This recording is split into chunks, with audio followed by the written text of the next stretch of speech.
Morning students. मैं आपके demand पर आज 11th क्लास के लिए एक नया सब्जेक्ट लेके आया हूँ, अकाउंट्स। लेकिन उससे पहले एक रिक्वेस्ट कि आप मेरे यूट्यूब चैनल डीकिश एजुकेशन पॉइंट को लाइक एंड सब्सक्राइब क्लिक करें। तो फर्स्ट ऑफ ऑल आज हम बेसिक स्टार्ट करते हैं अकाउंट्स का। फर्स्ट चैप्टर है और उसका टॉपिक है इंट्रोड्यूसिंग टू अकाउंटिंग। तो फर्स्ट ऑफ ऑल इसकी definition, accounting is the process of identifying financial transactions, measuring them in money terms, record them in primary books, classifying, summarizing, analyzing, interpreting them and communicating the result to the users। First of all कि हमारे पास जितने भी datas हैं उनको हम क्या करते हैं, वो हमारे पास कौन सी टर्म्स में होनी चाहिए, फाइनेंशियल ट्रांजैक्शंस की टर्म में होनी चाहिए। फिर हम उन्हें मनी फॉर्म में कन्वर्ट करते हैं, उनको प्राइमरी बुक्स में रिकॉर्ड करते हैं, उनको क्लासिफाई करते हैं कौन सी एंट्री किस बुक में एंटर करनी है, फिर उनकी समरी निकालते हैं, उन पर एनालाइज करते हैं, interpret them and communicating the results to the users. यानी जो उसके यूजर्स हैं वो उसको यूज कर सकें, हम उस फॉर्म में उन डाटाज को कन्वर्ट कर देते हैं। तो फर्स्ट ऑफ ऑल जो हमने अभी वर्ड पढ़ा यूजर्स, तो व्हाट इज यूजर्स। तो यूजर्स दो तरह के होते हैं, एक होते हैं इंटरनल और एक होते हैं एक्सटर्नल। इंटरनल में सबसे पहले ऑनर आता है, मैनेजमेंट आता है, एम्प्लॉयज एंड वर्कर। क्योंकि जो भी संस्था है, ऑर्गेनाइजेशन है, उसका ऑनर ज़रूर चाहेगा कि उसका हर एक डाटा उसके पास हो।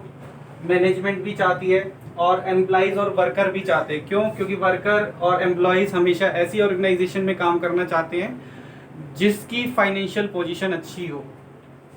फिर एक्सटर्नल यूजर्स भी होते हैं, उसमें सबसे पहले बैंक एंड फाइनेंशियल इंस्टीट्यूशंस आते हैं। क्योंकि बेसिकली क्या होता है, हमें कोई भी बिजनेस करने के लिए मनी की रिक्वायरमेंट होती है और मनी ज़रूरी नहीं कि हमारे पास एनफ हो।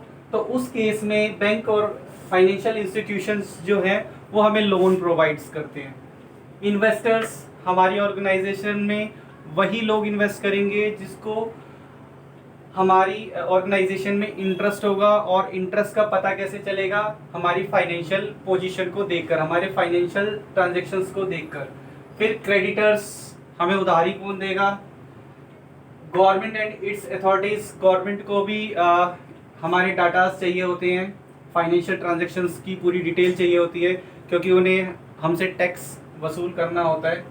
और रिसर्च एंड एटसेट्रा, रिसर्चर्स कौन होते हैं, उनको डाटा इसलिए चाहिए होता है कि हमारी जो फाइनेंशियल पोजीशन है उसको कंपेयर करने के लिए कि लास्ट ईयर कितना था, आज कितना है, हमें क्या कमी है या क्या हमने इम्प्रूव किया, किसकी वजह से हमारा प्रॉफिट बढ़ा।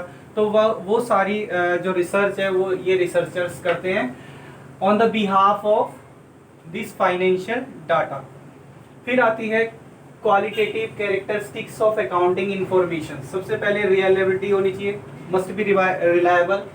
फिर दूसरा free from Beas and material error, that means हम उसको बिल्कुल निष्पक्ष होकर कर बनाएं।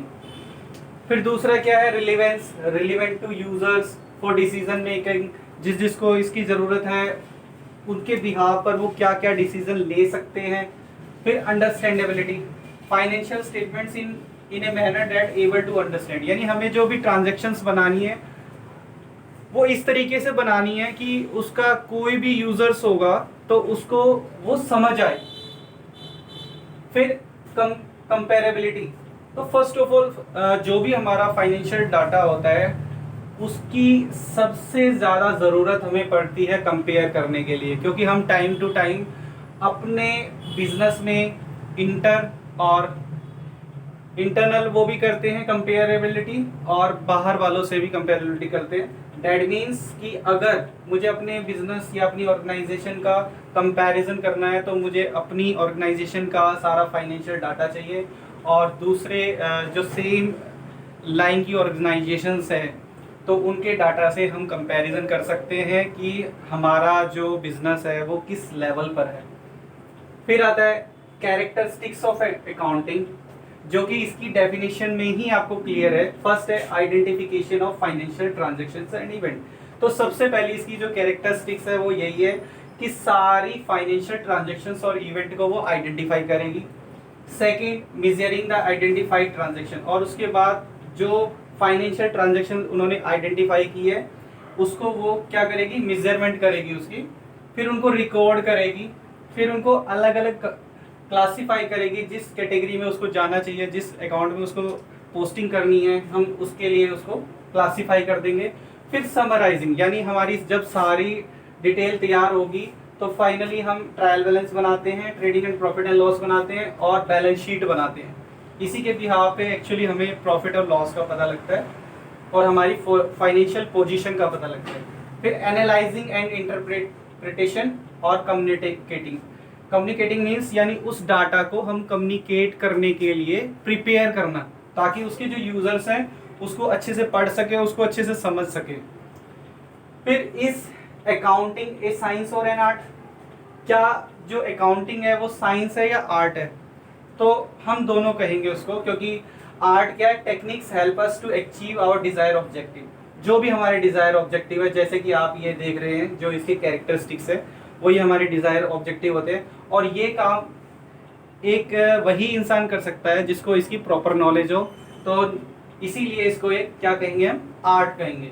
लेकिन ये साइंस हम इसको ना कहें ऐसा भी पॉसिबल नहीं है, क्योंकि it is organise knowledge based on certain basic principle. अब इसमें साइंस हम किसको कहते हैं, जिसमें कुछ प्रिंसिपल्स हो, सिद्धांत हो, उनके बिहाफ पर काम होता हो।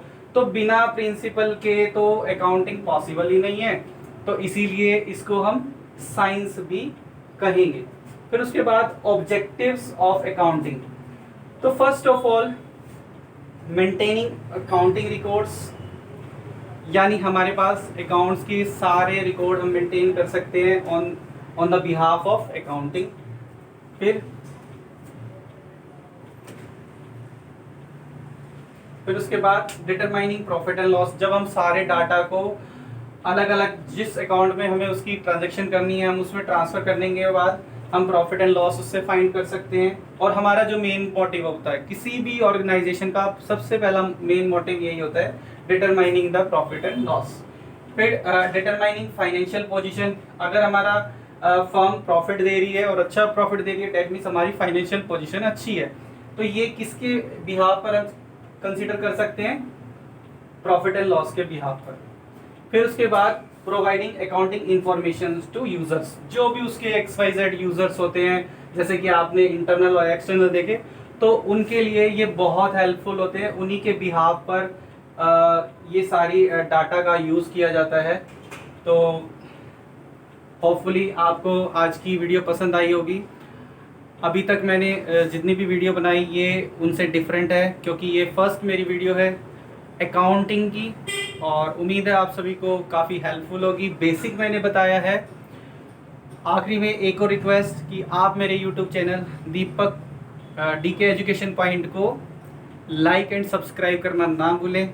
मैं दीपक शर्मा आपके लिए फिर एक कोई नई वीडियो लेकर आऊँगा इसी के साथ। Thank you.